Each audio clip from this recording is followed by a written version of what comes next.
Hello friends, இந்த video நம்ம என்ன பார்க்க போகிறோம்னா LAN கேபிள் வந்து எப்படி வந்து டெஸ்ட் பண்ணுறது, எப்படி வந்து ட்ராக் பண்ணுறது அப்படிங்கிறது ரெண்டு விஷயம் இதில் பார்க்கலாம். ட்ராக் பண்ணுறதுனா என்னென்னா, நீங்கள் ஒரு 10 கம்ப்யூட்டருக்கு வந்து நெட்வொர்க் கனெக்ஷன் கொடுத்துருக்கீங்க. அதில் ஒரு கம்ப்யூட்டருக்கு மட்டும் நெட் கனெக்ஷன் வந்து வரவே இல்லை லோக்கலில். அது எப்படி வந்து செக் பண்ணுறது, எப்படி வந்து ட்ராக் பண்ணுறது அப்படிங்கிறது ரெண்டு விஷயம் வந்து சிம்பிளான முறையில் இந்த டிவைஸ் வச்சு எப்படி பார்க்குறது அப்படிங்கிறத பார்க்கலாம்.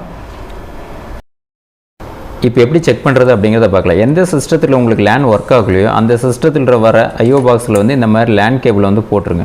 போட்டுட்டு இந்த டிவைஸில் வந்துட்டு போட்டுருங்க. போட்டுட்டு இதில் வந்து ஸ்கேனுங்கிற ஆப்ஷனை வந்து செலக்ட் பண்ணிக்கோங்க.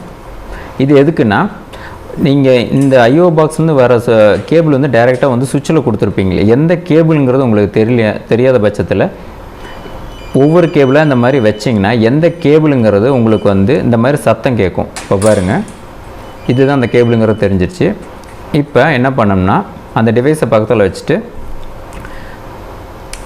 நாம் செக் பண்ணி பார்க்கலாம். உதாரணத்துக்கு இப்போ இந்த டிவைஸ் இங்கே போட்டுட்டு இந்த டிவைஸில் வந்துட்டு நெட்வொர்க் வந்து செலக்ட் பண்ணிக்கோங்க. பண்ணிவிட்டு இந்த டெஸ்ட்டுங்கிற ஆப்ஷன் வந்து செலக்ட் பண்ணுங்கள். இப்போ பாருங்கள், அந்த 8 கேபிள் வந்து கரெக்டாக இருந்துச்சுன்னா இந்த மாதிரி லைட் எரிஞ்சிக்கிட்டே இருக்கும் கண்டினியூஸாக.